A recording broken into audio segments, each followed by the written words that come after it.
Assalamualaikum warahmatullahi wabarakatuh. Salam guru penggerak.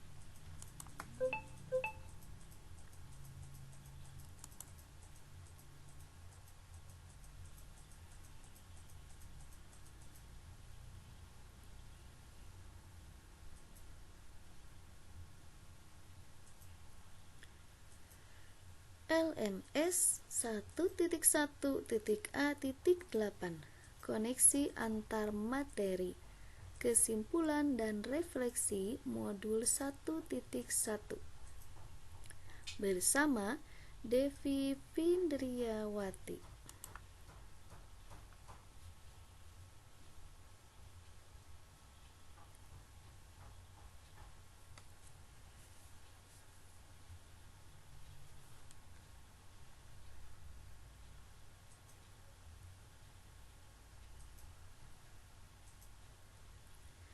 Perkenalkan, nama saya Devi Findriawati, SPD SD. Saya calon guru penggerak angkatan 9 dari SDN Nanjung, Kecamatan Ciwidey, Kabupaten Bandung, Provinsi Jawa Barat.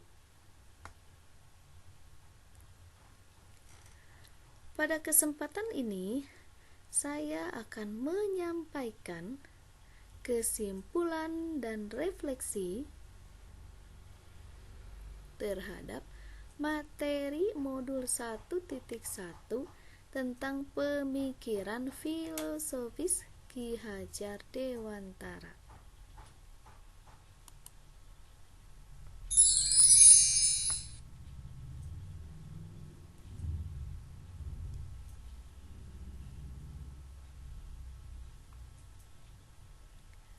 Ki Hajar Dewantara merupakan tokoh pendidikan di Indonesia dengan nama lengkap Raden Masuwardi Surjaningrat yang lahir pada tanggal 2 Mei tahun 1889. Pada zaman itu terkenal dengan pendidikan zaman kolonial, yang mana pendidikannya sangat terbatas, hanya dari kalangan para pejabat saja yang diberikan kesempatan untuk belajar. Adapun dari kalangan masyarakat biasa diajarkan membaca, menulis, dan berhitung semata-mata hanya bertujuan untuk membantu perdagangan Hindia Belanda. Hingga lahirlah Taman Siswa pada tahun 1922 di Yogyakarta yang dipelopori oleh Ki Hajar Dewantara yang bertujuan untuk memerdekakan rakyat Indonesia dalam belajar sesuai dengan kebudayaan bangsa Indonesia.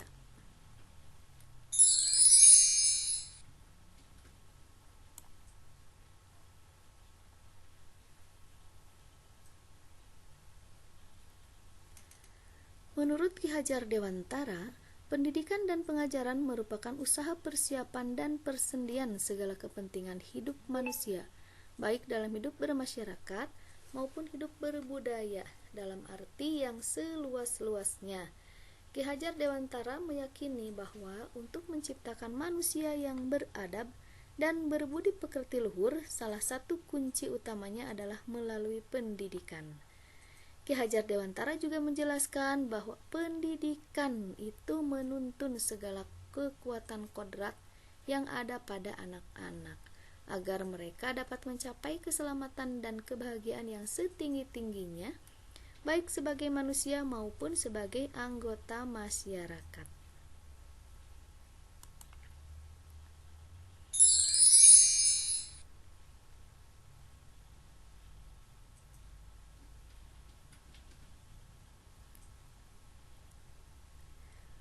Nah, menurut Ki Hajar Dewantara, seorang pendidik hanya dapat menuntun tumbuh atau hidupnya kekuatan kodrat yang ada pada anak-anak, agar dapat memperbaiki laku hidupnya dan tumbuhnya kekuatan kodrat yang ada pada anak-anak, agar dapat memperbaiki lakunya, bukan dasarnya, dan tumbuhnya kekuatan.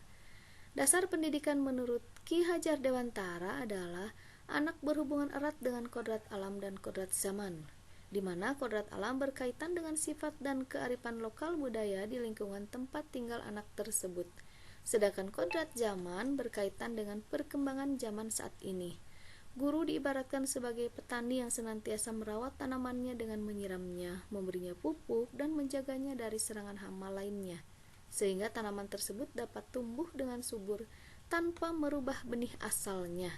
Jika diibaratkan pada peserta didik, mereka dapat tumbuh dan berkembang sesuai dengan perkembangan zamannya tanpa harus merubah kodrat alam yang telah dimiliki oleh anak sebelumnya.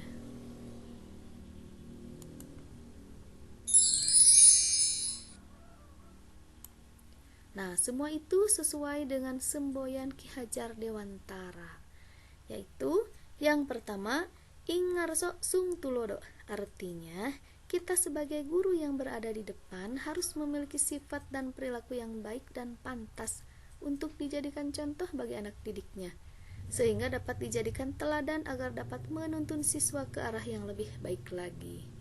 Kemudian yang kedua, ing madya mangun karso.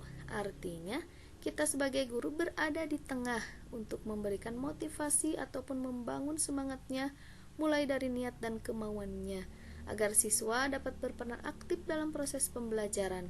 Kita juga sebagai pendidik hanya berperan sebagai fasilitator, pemandu, dan penggerak dalam proses pembelajarannya.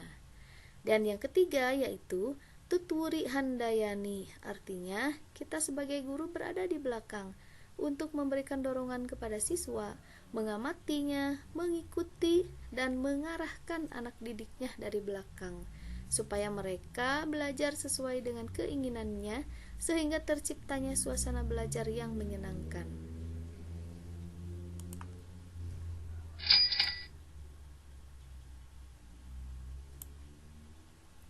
Selanjutnya, saya akan merefleksikan diri melalui 3 pertanyaan berikut.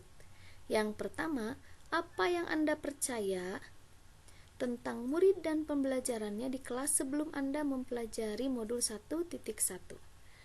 Sebelum saya mempelajari modul ini mengenai refleksi pemikiran pendidikan Ki Hajar Dewantara, saya pikir kelas yang hening itu menggambarkan kegiatan belajar yang benar dan efektif. Kegiatan pembelajaran sebaiknya dilakukan di kelas, guru sebagai pusat pembelajaran dan siswa yang harus mengikutinya.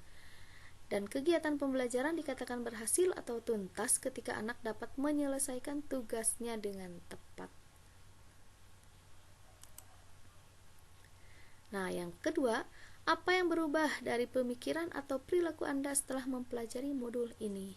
Setelah mempelajari modul 1.1 ini tentang filosofi pendidikan Ki Hajar Dewantara, alhamdulillah banyak sekali ilmu dan pengalaman baru yang saya dapatkan. Ternyata pembelajaran yang saya lakukan selama ini masih jauh dari filosofi pendidikan Ki Hajar Dewantara.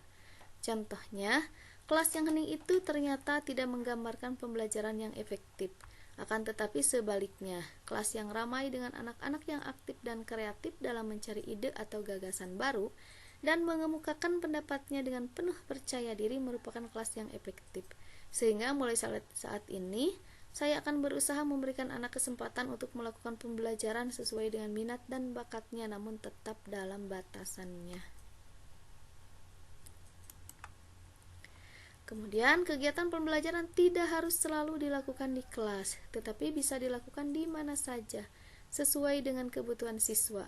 Contohnya, bisa dilakukan di lapangan sekolah, perpustakaan, pojok baca, bahkan dengan mengunjungi tempat-tempat di luar sekolah, sesuai dengan kebutuhan siswa. Kemudian kegiatan pembelajaran juga ternyata berpusat pada anak, bukan pada guru. Jadi guru hanya menebalkan kodrat alam yang sudah dimiliki anak dan menuntunnya agar dapat mengembangkan pengetahuan dan budi pekerti yang tinggi serta mengikuti pembelajaran dengan aktif dan kreatif. Keberhasilan anak juga tidak dapat ditentukan langsung hanya dengan melihat hasil kerjanya atau tugasnya saja, akan tetapi melihat juga perubahan tingkah laku anak dalam segala aspek. Dan pertanyaan yang ketiga, apa yang dapat segera Anda terapkan lebih baik agar kelas Anda mencerminkan pemikiran Ki Hajar Dewantara? Akhirnya ada beberapa hal yang akan saya terapkan agar dapat mencerminkan pemikiran Ki Hajar Dewantara, yaitu yang pertama, saya akan melakukan diagnostik awal untuk melihat minat dan bakat siswa, sehingga saya dapat menentukan strategi pembelajaran apa yang akan dilakukan.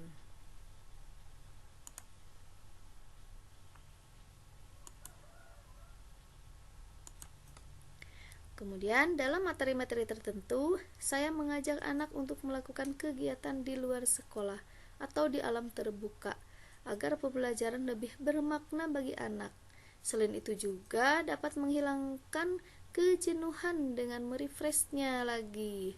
Saya akan menuntun siswa melakukan pembelajaran sesuai dengan minat dan bakatnya masing-masing.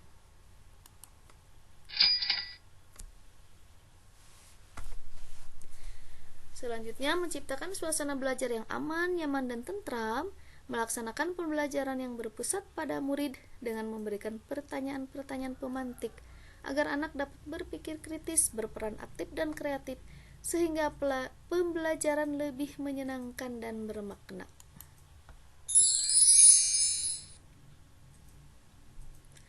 Alhamdulillah, demikianlah yang dapat saya sampaikan. Mohon maaf atas segala kekurangannya, dan terima kasih atas segala perhatiannya. Semoga bermanfaat. Wassalamualaikum warahmatullahi wabarakatuh. Terima kasih. Salam guru penggerak.